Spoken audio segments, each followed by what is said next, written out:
had a contest going on about who's going to go to all 50 states.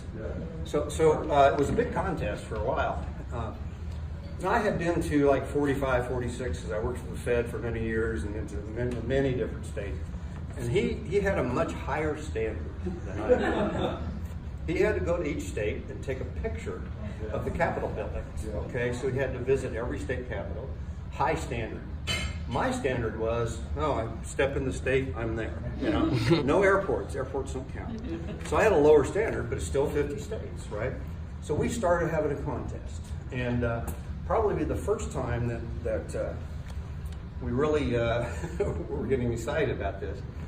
We went to many NEIC meetings, and we blow off the last day of the meeting and go do a road trip. So, and I'll get into that more later, but he's the worst driver.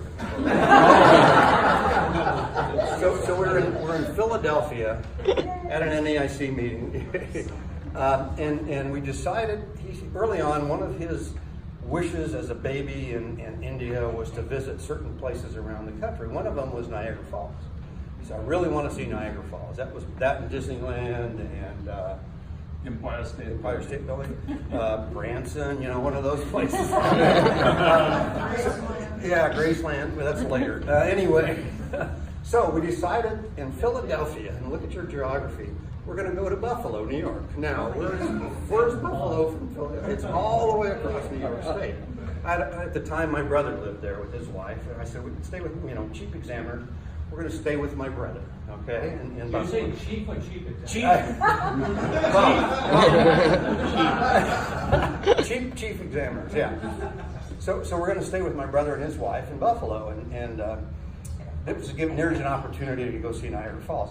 But I said, wait a minute. My 47th state is Vermont. I've never been to Vermont. So look at your geography. I made him drive up the east side of New York State, go across from Albany into Vermont. I said, stop the car. I got out and I went, I've been to Vermont, let's go. So that was like my 47th state, or 46. So we drove all the way across northern New York, got to Buffalo. My brother and his wife fell in love with Neeraj like within an hour, and really loved him. And we had a great time. During that trip, Neeraj went to Niagara Falls 7 times.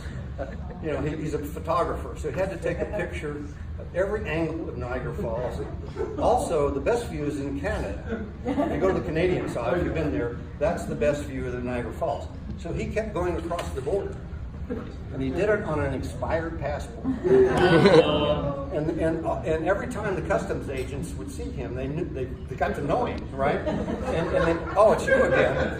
Well, you were just here yesterday. Why are you here again? And you were here this morning. Why did you come back? And he was a terrorist, I'm sure.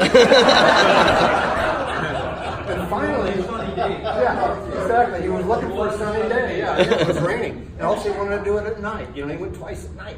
So it's like, okay, Neeraj. And finally, they see him drive up and they go, okay, come on. Just go on through. So he spent, I don't know how many hours taking pictures of Niagara Falls, because that was on his childhood list of things to see, and that was a lot of fun. The better story is that you may or may not know this guy can eat anything chili hot that you've ever seen. I mean, he's won contests. So in Buffalo is Anchor Bar and Grill. Familiar with Anchor Bar and Grill? Yes. It's where Buffalo Wild Wings, or Buffalo Wings, were invented. And they have the ranch sauce, but they also have the hot sauce. So we go in there with my brother and his wife. It's kind of a fun story, kind of a sad story. But so we're there, and one afternoon, and the menu. Have you ever seen the Anchor Bar menu? It's got mild, medium, hot, volcano. So Neeraj says, I want double volcano. He sat there and ate a basket of wings that was. One wing would put you under the table, and he ate all of them. Just devoured them, and was sitting there and just sweating, and was red, but just fine. Just wonderful. The sad part is my brother had cancer, and that's the last time I saw him alive. So, So anyway, but that was a fun trip, really fun trip. Then we all were in Graceland last night. Okay. We took He's Elvis. Yeah. Still alive. Yeah. He's alive. We went to New Orleans, and we blew off the last day, okay, to take a road trip. Rent a car. I wouldn't let him drive. And we were going to go up through, he had to stop in Baton Rouge and take a picture of the Capitol, come on, Neary, and drive up all the way through Louisiana to Memphis, right, to see Graceland. So we drove up through Louisiana, and we got to Memphis, and being poor examiners, we found a cheap motel to stay in, really cheap. So we go into the room, and we open the door. We both stayed in the same room, okay? So anyway, we go in, and we look, and we turn on the light, and there's cockroaches everywhere. So Neeraj goes down to the front desk, and he says, what is this with these cockroaches? No, there was an Indian owner. Indian, yeah, there was Indian. Oh, yes, we have that problem, you know. So we stayed with the cockroaches. But we also pulled back the bedspread, and there was watermelon seeds on the bed. It's like, Thanks. Anyway, that's chief examiner's door. Was it 2 beds or 1 bed? 2, but we only hey, really cheap examiner. So anyway, it was a great trip, and we went to Graceland. He almost got arrested at Graceland. I mean, Neeraj, if you know him, loves cameras, okay? He loves all these fancy tricks with cameras, expensive cameras. He took a camera into Graceland, and they allowed still pictures, no flash pictures, and no video, of course. Of course, he had this fancy Sony, I think it was, and it was a video camera and a regular, you know, SLR camera. And he kept telling all the security, oh no, it won't take video.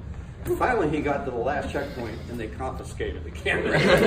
They almost arrested him. But so that was our trip to Graceland, and we had a great time. Some great pictures. Have him show you the pictures later. But so we left Graceland and went down through Mississippi, and we had to stop in Jackson, of course, to take a picture of the damn Capitol.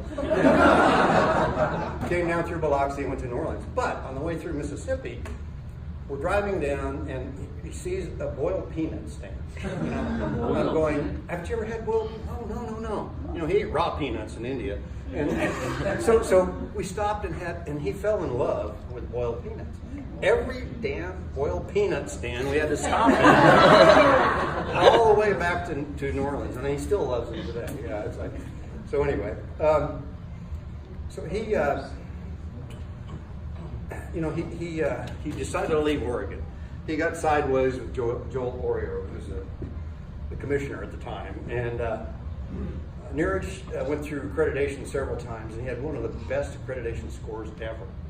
And Joel was pissed at him, so he actually didn't let Neeraj go to the NEIC meeting where they awarded accreditation.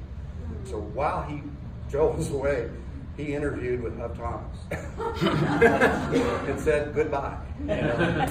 So he went to the private sector and contracted with Hub Thomas. And I was going to just give you the initials, but it's Hub Thomas.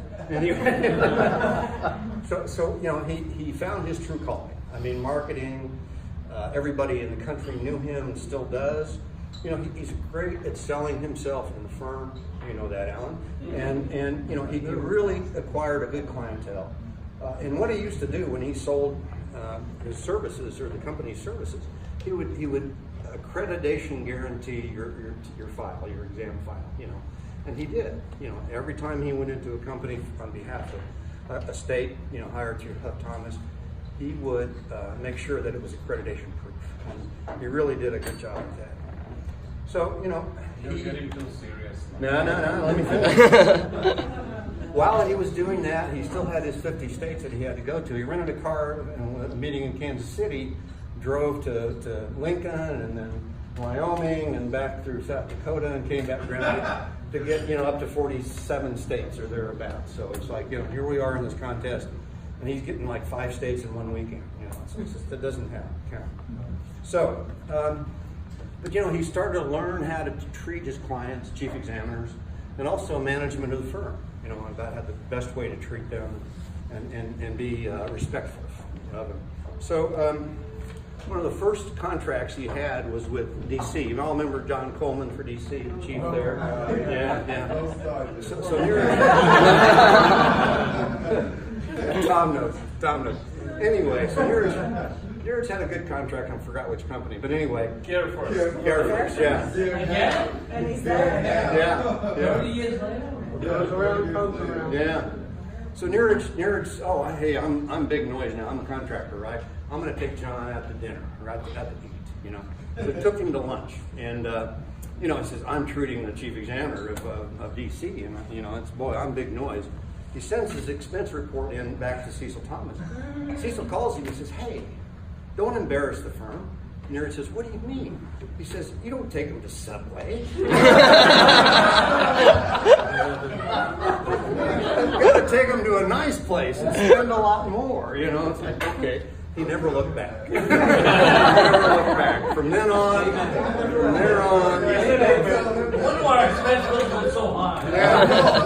Yeah. You're home.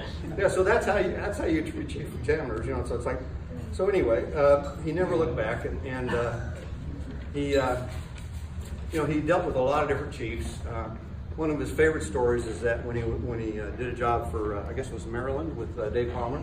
Yeah. Yeah, and so I'm not sure which company you were working on, but spent a lot of time Care there. First. Yeah, Care First again. Second time. So Dave, you all know Dave. He's kind of demanding, a little different, you know. Just a little. Yeah, just a little. Yeah, he kept egging Neeraj on. You know, come here every 5 minutes. Come here and see me. Come on. You know, I need to ask you a question. Did you do this? Yeah. You son of a bitch. Come in here. Well, yeah. I mean, Dave was a little strident. Okay. So anyway, he kept. And Neeraj got pissed. I mean, and it was near the end of the job. And finally, Dave, you know, he treated him like his servant. So finally, Dave, you know, it was too much. Once too much for Neeraj. And Neeraj, he went into his office and he shut the door and he says, "Okay, you son of a bitch, I'm cleaning this up." He says, "I don't care what you do, but you don't treat me like your slave." He says, "I want you and I to go down to the parking lot and we're going to go at it." That's how you treat your clients, okay? So Palmer explodes and he goes, "Oh, you know, you stupid idiot, you son of a bitch, you know, I'm going to call Cecil." And Neeraj says, "Fine, here's the number. You call him right now." And so, "Sit down, Neeraj." You know, he says, "Sit down." And he calls Cecil. Cecil answers the phone. And Neeraj is sitting there in front of him, and Dave Palmer goes, "I want to tell you something, Cecil, about your employee, Neeraj." And he goes, "What do you mean?" He says, "He is the best EIC I've ever had. I really like his work and want him back. You know, we'll give you a lot of business." And that's Palmer. So, And that Sacramento story, what comment? oh yeah. There's a follow-up about comedy and Dave Palmer, in San Diego. I forgot the story. Sacramento. Yeah. Anyway, so the next thing, you know, we're at 48 states each. Okay. No, wait. Yeah, or So here's 47. what happened. Yeah. Okay. Oh my gosh. So Sacramento, I told Dave, I said, "Come here." And I telling my wife, I said, "This is that SOB kept your husband awake all this night." She goes, "Ooh, might be sleeping with you, but I'll be thinking about him."